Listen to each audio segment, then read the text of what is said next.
4 बार की champion Chennai super Kings लेकिन इस बार नवे पैदान पर मौजूद हैं और उनके सामने होंगी टेबल टॉपर गुजरात टाइटंस। स्वागत है आपका ESPN cricket for T20 time out Hindi में। और इस पर चर्चा करने के लिए इस मुकाबले पर हमारे साथ मौजूद हैं वसीम जाफर। वसीम, बहुत बहुत स्वागत आपका। जी शुक्रिया सैयद। ये 29वां मुकाबला MCA पुणे में खेला जा रहा है और दोनों टीमों की तरफ अगर देखें तो कागज पर तो ऐसा लग रहा है वसीम की एक टीम एकदम ऊपर गुजरात और एक टीम बिल्कुल नीचे, लेकिन चेन्नई को हम राइट ऑफ कभी नहीं कर सकते हैं। जिस तरीके से वापसी के लिए जानी जाती है, पिछले मुकाबले में भी उन्होंने एक जोरदार वापसी की थी, जबरदस्त जीत दर्ज की थी। क्या उससे थोड़ा सा उनका मनोबल इस मैच में आगे रहेगा? जी हाँ बिल्कुल, मनोबल तो उनका ऊपर होगा ही, क्योंकि बहुत ही बढ़िया बैटिंग की, 215 का स्कोर बनाया। रॉबिन उथप्पा ने बहुत ही शानदार बैटिंग की और यही मुझे लगता है कि चेन्नई को करना होगा कि हर बार 200-210 के आसपास का आंकड़ा ध्यान में रख के बैटिंग करनी होगी, क्योंकि उनकी बॉलिंग में वो बात नहीं है। तो जब जब उनकी पहले बैटिंग आती है तो उनको इसी तरह से अप्रोच करनी होगी। उनके टॉप 4 को रन बनाने होंगे। अगर उनके टॉप 4 15-16 ओवर खेलते हैं तो हमको लग सकता है कि शायद चेन्नई बेहतर परफॉर्मेंस कर सकती है।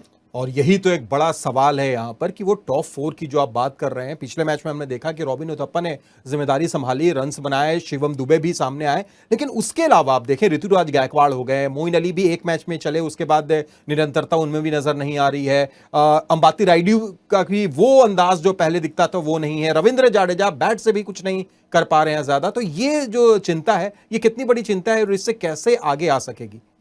जी हाँ, ये 4 जो बैट्समैन आपने नाम लिए हैं उनमें से 2 लोगों को अच्छा खेलना होगा सैयद। तो जैसे लास्ट मैच में शिवम दुबे और रॉबिन उथप्पा ने खेला, ऋतुराज गायकवाड़ को भी थोड़ा सा स्टेप अप करना होगा। मोइन अली बहुत ही बढ़िया खिलाड़ी हैं, उनसे हम एक्सपेक्ट करते हैं कि वो बाउंस बैक करेंगे। तो ये 4 पे मुझे लगता है बहुत जिम्मेदारी है। और उसके बाद रायडू हैं, महेंद्र सिंह धोनी तो बाद में आते ही हैं, रविंद्र जडेजा भी खासी काबिलियत रखते हैं।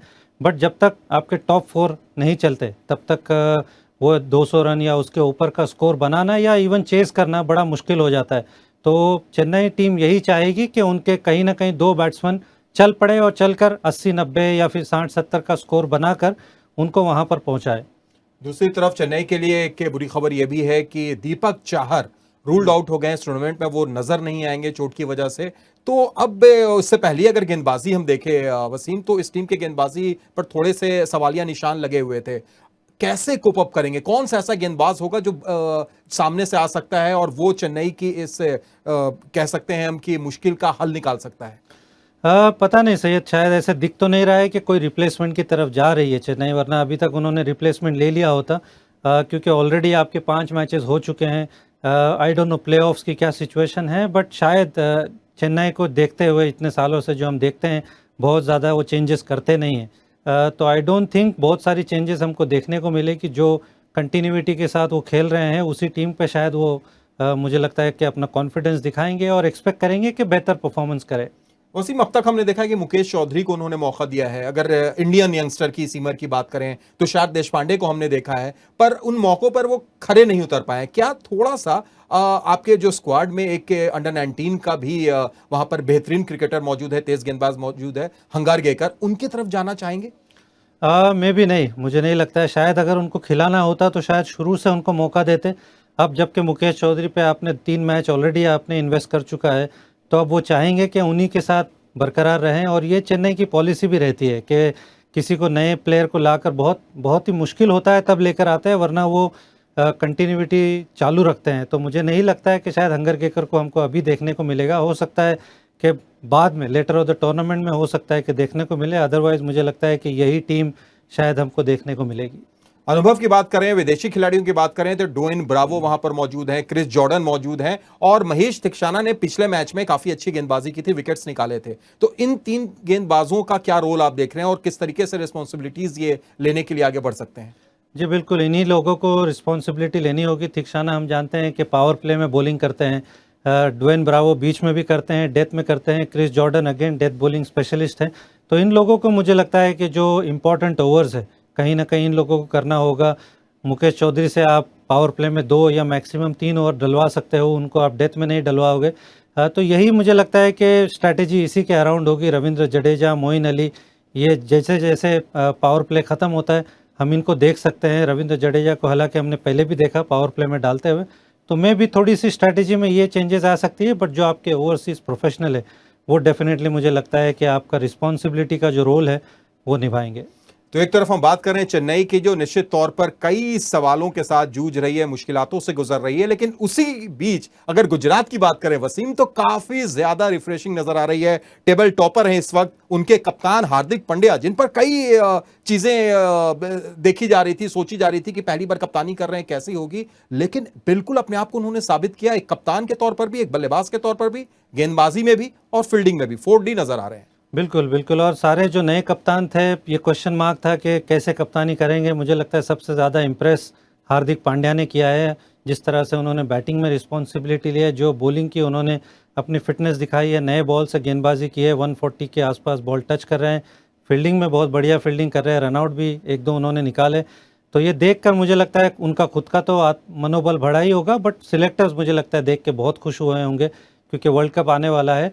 तो बहुत ही कमाल की मुझे लगता है परफॉर्मेंस की है गुजरात टाइटंस को। बहुत सारे लोग ऑक्शन के बाद में बहुत होप्स नहीं दे रहे थे, ऐसे लग रहा था कि शायद वो कमी नज़र आ रही है इस टीम में, लेकिन जिस तरह से उन्होंने टर्न अराउंड किया है टूर्नामेंट में, एक ही मैच हारे हैं, 4 मैच जीते हैं, कमाल की परफॉर्मेंस। और जिस तरह से उनकी गेंदबाजी उभर कर आई है, और बैटिंग में जिस तरह से शुभमन गिल ने रिस्पॉन्सिबिलिटी ली है, इवन कप्तान हार्दिक पांड्या ने रिस्पॉन्सिबिलिटी ली है, तेवातिया ने जिस तरह से मैचेस फिनिश किए, मुझे लग रहा है कि ये टीम एक तरह से सिमट कर आ रही है और बहुत बढ़िया परफॉर्मेंस कर रही है। वसीम, बैटिंग पर तो आपने बिल्कुल बोल दिया और कहा भी कि सारे बल्लेबाज फॉर्म में भी हैं, लेकिन क्या कोई वहां पर एक चेंज देख रहे हैं? मैं आपसे सवाल इसलिए कर रहा हूं क्योंकि हमने देखा कि पिछले मैच में साई सुदर्शन की जगह विजय शंकर को वापस लाया गया, वो एक बार फिर पूरे तरीके से अपने उस भरोसे को दिखा नहीं पाए। तो क्या मौका दिया जाएगा विजय शंकर को या वहां पर कोई बदलाव? नहीं, मुझे नहीं लगता है, क्योंकि आप जब किसी प्लेयर को, विजय शंकर को एक मैच के लिए ले आते हो, आप एक मैच के बाद किसी को ड्रॉप नहीं करना चाहिए। हालांकि मुझे लगता है साई सुदर्शन को चांस देना चाहिए था, क्योंकि जो 2 इनिंग उन्होंने खेली इतनी ख़राब इनिंग नहीं थी। तो मैं खुद सरप्राइज था कि विजय शंकर को उन्होंने ले आया, लेकिन जब आप उनको ले आए हो तो आपको उनको 1 और 2 चांसेस देने होंगे और उस पर कॉन्फिडेंस दिखाना होगा। उसके अलावा मुझे नहीं लगता है कि कोई चेंजेस हमको देखने को मिलेंगे, क्योंकि टीम बहुत अच्छा खेल रही है, बहुत बढ़िया मोमेंटम के साथ है, तो ये शायद कंटिन्यू होना चाहिए। गेंदबाजी की अगर बात करें तो गेंदबाजी में तो ऐसा लगता है कि इनके पास तरकश में वो सारे तीर मौजूद हैं जो एक अच्छी टीम के पास होने चाहिए। शमी आपके पास है, लॉकी फर्ग्यूसन है, राशिद खान है, तेवतिया भी है जिनका इस्तेमाल कम किया गया है। यानी आप मानते हैं कि ओवरऑल एक कंप्लीट पैकेज है बॉलिंग की ये टीम? बिल्कुल, जो 4 गेंदबाज है जो आपने नाम लिया, हार्दिक पांड्या हो गए, मोहम्मद शामी, लॉकी फर्ग्यूसन, राशिद खान, ये तो आपको पता है कि इन्होंने आपको 16 ओवर देने ही देने हैं, चाहे जो सिचुएशन हो। प्लस ये आपके विकेट टेकिंग ऑप्शन भी है। और जो आपका 5वां बॉलर है वो आपका यश दयाल है, उन्होंने भी इंप्रेस किया लास्ट मैच में। उसके अलावा आपके पास तेवतिया है, जैसे उनको इतना यूज़ नहीं किया, बट आपके पास फिर भी ऑप्शन है। तो मुझे लगता है कि एक तरह से कंप्लीट, मुझे लगता है कि बॉलिंग उनकी जो ऑप्शंस है वो बहुत बढ़िया है, और बहुत बढ़िया से मुझे लगता है इस्तेमाल भी कर रहे हैं। हार्दिक पांड्या जिस तरह से कप्तानी कर रहे हैं, बहुत बढ़िया लग रहा है। टीम का माहौल देख के बहुत अच्छा लग रहा है। आशीष नेहरा उस टीम के कोच है, बहुत रिलैक्स मैनर में ऐसे लगता है कि टीम खेल रही है, जो बहुत अच्छा दर्शाता है। और आखिर में वसीम, प्रेडिक्शन टाइम, लेकिन यहां पर कागज पर देखें तो चेन्नई का पलड़ा कम नजर आ रहा है, पर हम आपसे जानना चाहेंगे, मुकाबला एमसीए में हो रहा है, पुणे में रात का मुकाबला है, टॉस के मद्देनजर और किसका पलड़ा भारी? देखिए, जो टॉस तो जीतेगा सैयद, वो तो फील्डिंग करने ही वाला है, इसमें तो कोई वो 2 राय नहीं है। लेकिन अगर पहले टीम बैटिंग करती है और 210 या 215 के आसपास अगर स्कोर बनाती है तो डेफिनेटली उनके चांसेस बढ़ जाते हैं। चेन्नई अगर पहले बैटिंग करती है तो उनका भी लक्ष्य यही होगा, और सेम गुजरात का भी यही होगा। लेकिन अगर डिफेंड करने की बात आई तो आप सोचोगे कि गुजरात टाइटंस के पास ज़्यादा बढ़िया ऑप्शंस है, बॉलिंग ऑप्शंस है, तो कहीं ना कहीं थोड़ा गुजरात टाइटंस का पलड़ा भारी है। चलिए, तो गुजरात टाइटंस के पास एज मौजूद है, लेकिन हम कहीं से भी सीएसके को, चेन्नई को नजरअंदाज कर नहीं सकते। बहुत बहुत शुक्रिया वसीम जुड़ने के लिए, तमाम बातचीत के लिए। तो ESPN cricket 4 T20 time out Hindi में आज के लिए इतना ही। फिर होगी आपसे मुलाकात, दीजिए इजाजत, बाय बाय।